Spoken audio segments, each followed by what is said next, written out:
আমি দুর্গা। আমার নামে দুর্গা থাকলেও দুর্গার মতন শক্তি আমার মধ্যে নেই। কেন? খুব ছোট বয়সে আমার বিয়ে হয়ে যায়। এক পয়সাওয়ালা ছেলে দেখে আমাকে তারা বিয়ে দিয়ে দেয়, আমার থেকে 20 বছরের বড়। বিয়ের বেশ কয়েকদিন ভালোই চলছিল, কিন্তু 1 বছর যেতে না যেতেই তার অন্য রূপ আমার চোখের সামনে আসে। সামান্য জল দিতে দেরি হওয়ায় আমাকে যে পুড়িয়ে মারার চেষ্টা করবে সেটা তো আমি বুঝিনি।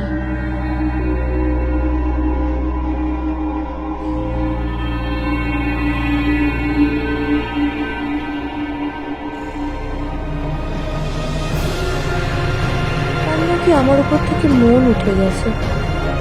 একটু ভুলের জন্য খুব মারধর করত, এমনকি বহুবার প্রাণে মেরে ফেলারও চেষ্টা করেছে আমাকে।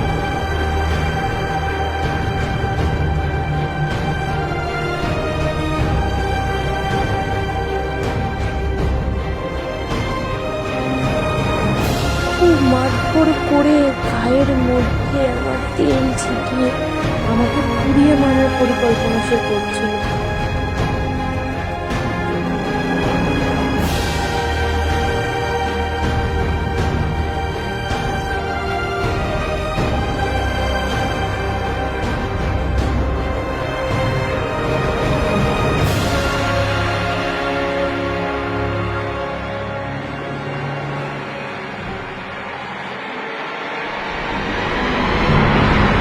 কোনো রকম মনে শক্তি নিয়ে আমি ওখান থেকে পালিয়ে আসি।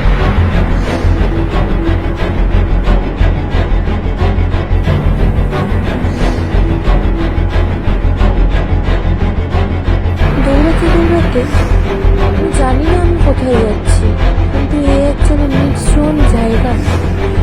তখনই পিছন থেকে চুলের আঘাত পেয়ে আমি তাকিয়ে দেখি সে আমাকে ধরে ফেলেছে। আমি তাকে ছিটকে দিয়ে আবার পালাতে লাগলাম। তাকে পালাতে এক পর্যায়ে আমি নিজেও হাত দিয়ে পড়ে গেলাম।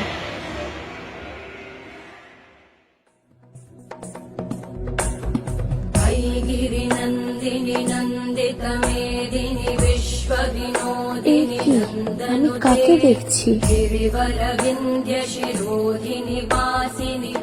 মা, তুমি সত্যি এসেছো মা? भगवति हेशिति कण्ठकुटुम्बिनि भूरि कुटुम्बिनि भूरि कृते जय जय हे महिषासुरमर्दिनि रम्यकपर्दिनि शैलसुते सुरवरवर्षिणि दुर्धरधर्षिणि दुर्मुखमर्षिणि हर्षरते পাপীদের কোনো দিনও ক্ষমা করে না।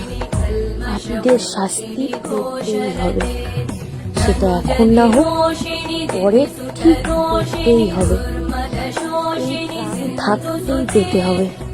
মা সবাইকে শাস্তি দেবে, মা যে চলমান তাকে যে শাস্তি দিতেই হবে।